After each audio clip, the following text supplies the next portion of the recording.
ఎవరు ఉన్నారు? ఒక్కసారి హల్లెలూయా చెప్తారా గట్టిగా? ఇంకొకసారి గట్టిగా హల్లెలూయా చెప్తారా? మనందరికి సహాయకుడిగా ఎవరున్నారు? నా ప్రభువైన యేసు మనందరికి సహాయకుడు. ఆయనే సమయములో సహాయం చేసే దేవుడు. ఆయనే మనకు తోడుగా ఉండే దేవుడు. ఆయనే మనకు రక్షణ కలిగించే దేవుడు.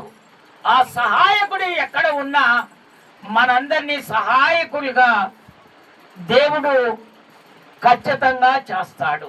ఆ వాక్య భాగంలోనికి మనం వెళ్తాం. కీర్తనాల పుస్తకము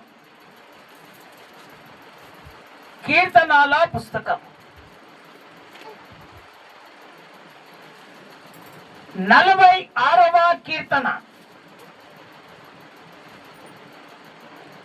మొదటి వచనం ఒకసారి చదివి వినిపిస్తారా నాన్న? దేవుడు మనకు ఆశ్రయమును దుర్గమునై ఉన్నాడు. ఆపత్కాలములో ఆయన నమ్మదగిన సహాయకుడు.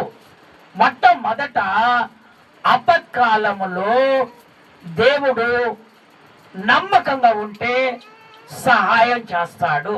అందుకనే మనకు ఆపది కాలములో సహాయపడే దేవుడు మనకు కావాలి. ఆ సహాయపడే దేవునికి మనము నమ్మకంగా ఉండాలి. స్తోత్రం చెప్తారా? ఒకసారి గట్టిగా, ఇంకొకసారి గట్టిగా చెప్తారా? అక్కడ చెప్తున్నటువంటి మాట, దేవుడు మనకు ఆశ్రయమును దుర్గమునై ఉన్నాడు. ఆపత్కాలములో ఆయన నమ్మదగిన సహాయకుడు. ఆపత్కాలములో కొన్ని బాధలు, ఇబ్బందులు, శ్రమలు, అనేకమైనటువంటి పోరాటాలు అన్ని వచ్చినా కూడా మనకు సహాయపడే వాళ్ళు దూరమైపోతాడు. కానీ మన సహాయకుడు మాత్రము ఆపత్కాలములో నమ్మకంగా నువ్వు ప్రార్థన చేసినప్పుడు ఆ నమ్మకాన్ని బట్టి నా సహాయకుడు నీకు ఖచ్చితంగా సహాయం చేస్తాడు. స్తోత్రం చెప్తారా? ఒకసారి గట్టిగా, ఇంకొకసారి గట్టిగా చెప్తారా? ఆశ్రయముగా అంటే మనము కాపాడబడినటువంటిది ఆశ్రయము. దుర్గమునై ఉంటుంది. ఆ దుర్గములో కోట. రాజుల కాలములో ఎవరైనా ఏదైనా చేస్తే వాళ్ళంతా ఎక్కడికి వచ్చేవాళ్ళంటే ఆశ్రయానికి వచ్చేవాళ్ళు. అదొక కోట ఉంటది. ఆ దుర్గంలో ఉండేవాడు. దాని చుట్టూ కంచె చేసిన తర్వాత దాంట్లోకి ఎవరు పోరు. ఎందుకంటే అది కాపాడబడే స్థలము, సహాయం చేసే స్థలము. స్తోత్రం చెప్తారా? ఒకసారి గట్టిగా, ఇంకొకసారి గట్టిగా చెప్తారా? ఎంతో మంది సహాయం లేక అక్కడక్కడ తిరుగుతూ ఉంటారు. కానీ సహాయము కలిగినటువంటి దేవుడు ఉన్నాడు. ఆయనకు నమ్మకంగా ఉంటే మనకు సహాయం చేస్తాడు అనే ఆలోచన ఎవరైతే కలిగి ఉంటారో ఆ నమ్మకాన్ని బట్టి ఆ ఆపత్కాలంలో దేవుడు ఖచ్చితంగా సహాయం చేస్తాడు.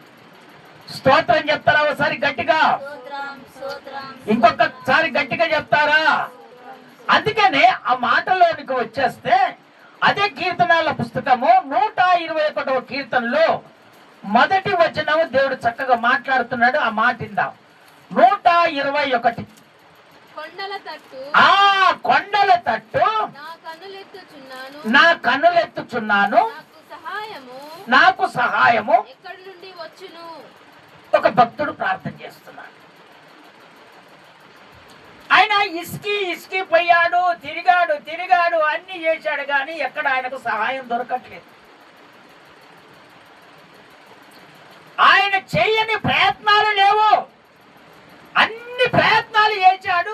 ఆపత్కాలంలో వచ్చేసింది. ఇక నాకు సహాయపడే వాళ్ళు ఎవరున్నారని అక్కడక్కడ ఎతికి చూస్తే అప్పుడంట సహాయకుడు కలిగినటువంటి యేసయ్య గుర్తుకొచ్చాడట. స్తోత్రం చెప్తారా? ఒకసారి గట్టిగా,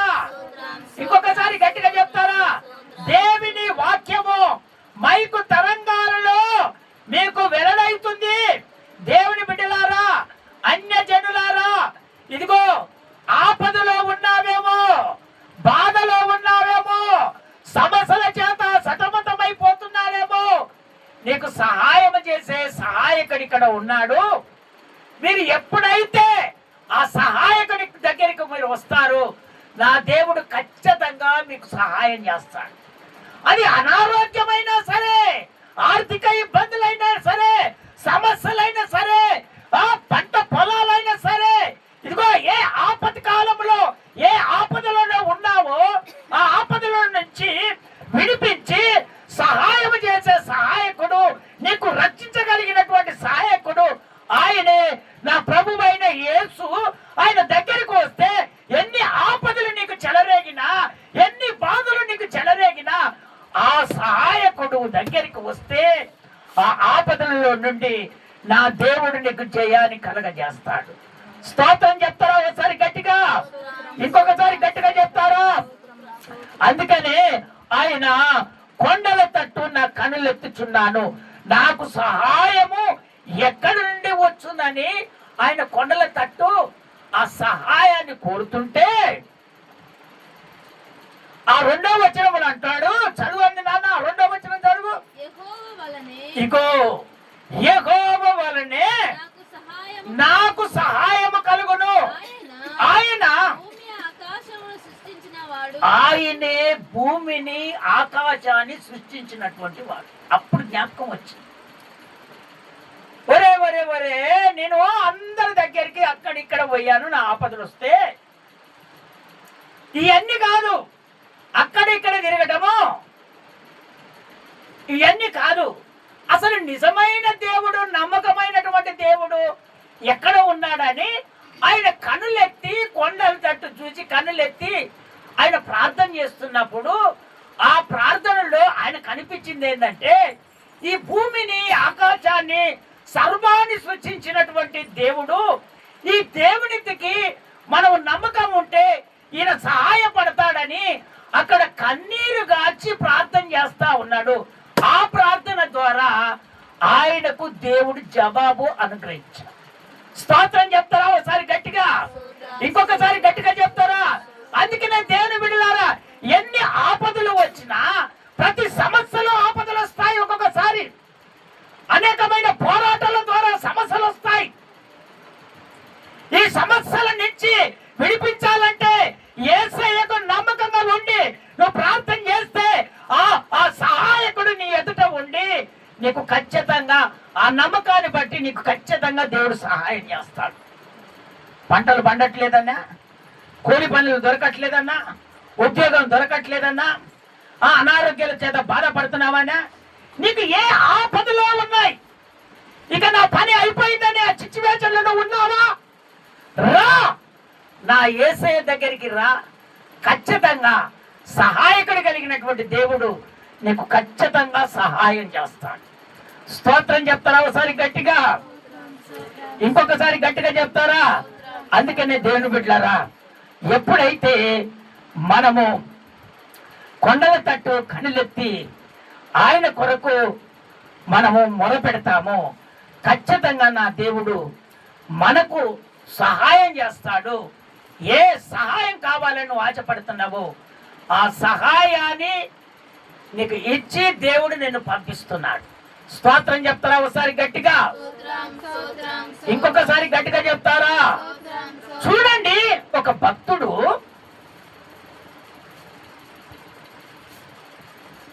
ఆయన మీదికి యుద్ధం చేయటానికి పడనటువంటి వాళ్ళు లేచారు. లేచారు. అప్పుడు ఆయన పరిస్థితి తారుమారైపోయాయి. ఇక వీళ్ళు యుద్ధానికి వస్తే నేను గెలవలేను, ఇప్పుడు నేనేం చేయాలి? అయితే ఆ ఆలోచన ఎట్టొచ్చిందంటే ఆ యూదరాజుకు యేసయ్య దగ్గర వీళ్ళని ఓడగొడతానా ఓడగొట్టనా అని చెప్పి యేసయ్య దగ్గరికి వెళ్ళి ఆయన ప్రార్థన చేయటం మొదలుపెట్టాడు. స్తోత్రం చెప్తారా ఒకసారి గట్టిగా, ఇంకొకసారి గట్టిగా చెప్తారా? లేకపోతే వాళ్ళతోటి ఇక యుద్ధం జరిగితే గెలవలేడుగా, ఇక ఓడిపోతాడు, జనాలు చనిపోతారు. అట్లాంటి సమయం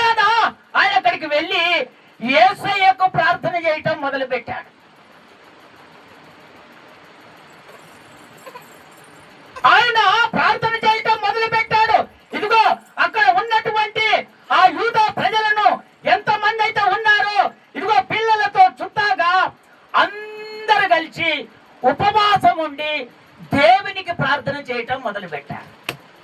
స్తోత్రం చెప్తారా ఒకసారి గట్టిగా? ఇంకొకసారి గట్టిగా చెప్తారా? దేవుని బిడ్డలారా, ఇదొక మంచి గిఫ్ట్. ఏంటంటే దేవుడిచ్చేది మీకు ఆపది కాలము వచ్చినప్పుడు మీరు మొట్టమొదట ఉపవాసం ఉండి నువ్వు ప్రార్థన చేయాలి. ఉపవాసము దేవునికి ఇష్టమైనటువంటిది.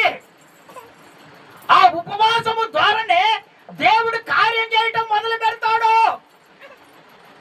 అక్కడ ఉన్నటువంటి శిశువులు అందరూ కలిసి అక్కడ ఉపవాసం ఉండి దేవునికి ప్రార్థన చేయటం మొదలు పెట్టారు. ఎప్పుడైతే దేవునికి ప్రార్థన చేయటం మొదలు పెట్టాడో వాళ్ళలోనే దేవుని ఆత్మ అతని మీదికి వచ్చేసి, ఇదిగో దేవుడు చెప్తున్నాడు, ఇదిగో యెహోషువపాతు, నువ్వు భయపడకో, నువ్వు భయపడకో, నువ్వు వెళ్ళు, యుద్ధములో నువ్వు గెలుస్తావని దేవుడు చెప్పాడు. ఈ సహాయం ఎక్కడి నుంచి వచ్చింది? వినండి, ఈ సహాయం ఎక్కడి నుంచి వచ్చింది? ఇది దేవుని ద్వారా ఈ సహాయం వచ్చింది. అందుకనే దేవుని బిడ్డలారా, మనకు ఆపత్కాలంలో వచ్చినప్పుడు, ఆపదలు వచ్చినప్పుడు మనము అటు ఇటు తిరగటం కాదు. ఇదిగో మన తనువునంతా చల్లార్పుకొని ఈయన స్థితిలోనికి వెళ్ళి ఇక నేను నా పని అయిపోయిందని అనుకోకూడదు. నువ్వేం చేయాలంటే దేవునికి ప్రార్థన చేయటం మొదలు పెట్టాలి. స్తోత్రం చెప్తారా ఒకసారి గట్టిగా? ఇంకొకసారి గట్టిగా చెప్తారా? నువ్వు ఉపవాసం ఉండి ప్రార్థన చేయటం మొదలు పెట్టు, నీ కార్యాన్ని దేవుడు చేస్తూనే ఉంటాడు. అయ్యా, నేను ఉపవాసం ఉండి ప్రార్థన చేస్తానని ఒక తీర్మానం చేసుకొని నీ ఆపద వచ్చినప్పుడు, నీ సమస్య తీరినప్పుడు నువ్వు ఉపవాసం ఉండి నేను ప్రార్థన చేసుకుంటానని ఇప్పుడు వాక్యం పెట్టినటువంటి నీవు ఒక తీర్మానం చేసుకో. ఆ ఉపవాసము ద్వారా ఎలాంటి మేలు జరుగుతాయో నువ్వు చూడు. స్తోత్రం చెప్తారా ఒకసారి గట్టిగా? ఇంకొకసారి గట్టిగా చెప్తారా? అందుకనే ఉపవాసము చాలా ముఖ్యమైనటువంటిది.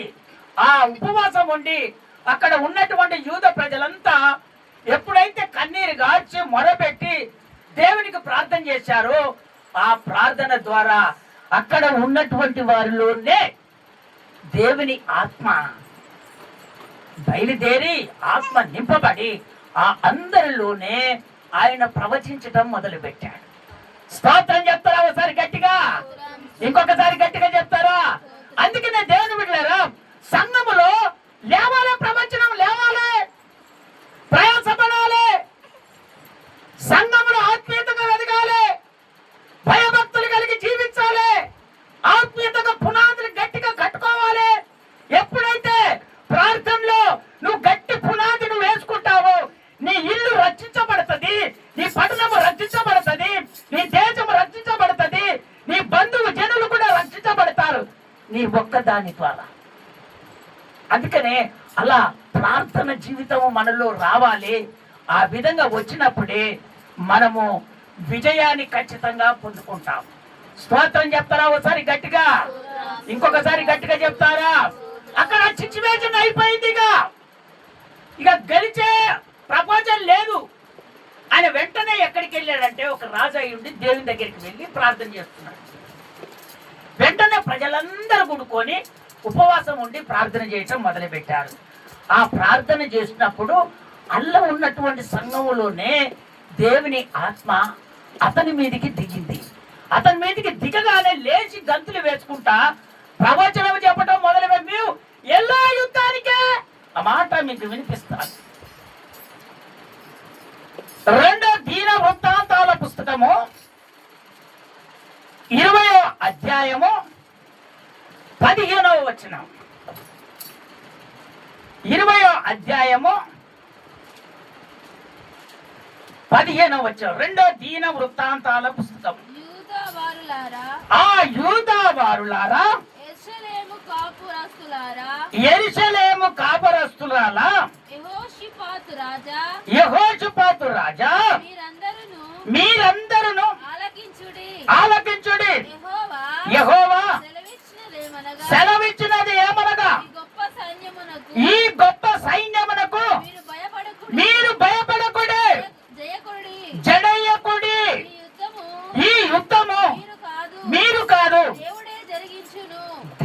జరిగిస్తాడని అతని ద్వారానే ఆ ప్రవచనము ఆత్మ ద్వారా దేవుడు లేపాడు. అందుకనే దేవుడు బిడ్డలారా, మనకు ఆపద వచ్చినప్పుడు, మనకు సమస్య ఎదురైనప్పుడు మనం ఏం చేయాలంటే ఉపవాసం ఉండి దేవునికి ప్రార్థన చేయటం మనం మొదలు పెట్టుకోవాలి.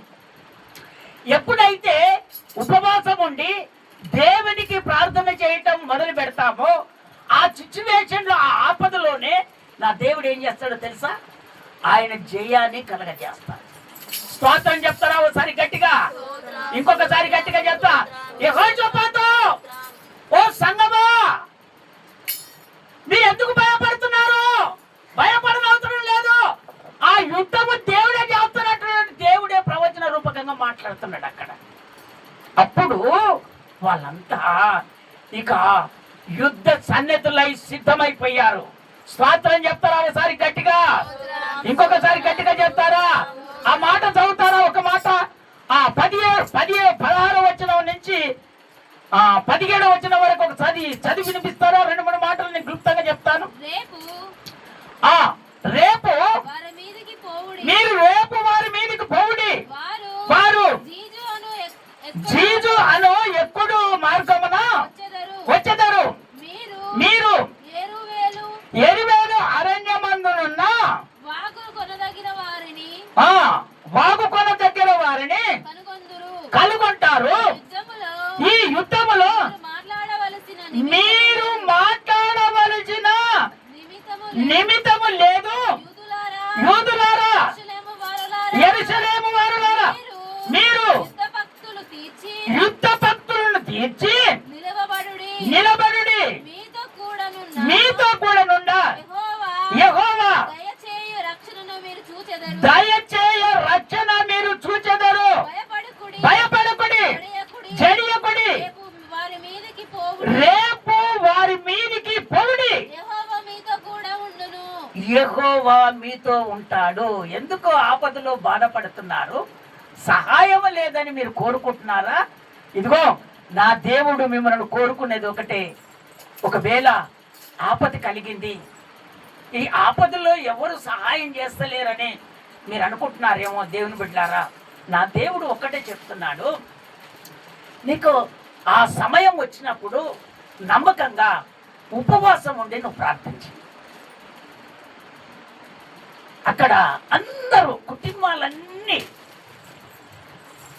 ఉపవాసం ఉండి, పిల్లలతో చుద్దాక ఉపవాసం ఉండి అప్పుడు ప్రార్థన చేసినప్పుడు ఆ ప్రార్థన ద్వారా అక్కడ ఉన్నటువంటి వాళ్ళ దాంట్లోనే ఒకరిని దేవుడు లేపి ఆ ప్రవచనం ఇచ్చి ఆ సంఘానికంతా, ఆ దేశానికంతా, ఆ పట్టణానికంతా అతని ద్వారా దేవుడు రక్షణ కలగజేశాడు.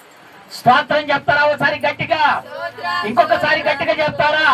అలాంటి ప్రార్థన జీవితం రావాలి. అలాంటి జీవితము ఎప్పుడైతే ఉంటావో నీ జీవితంలో మార్పు వస్తుంది. నీ జీవితము మారిపోతుంది.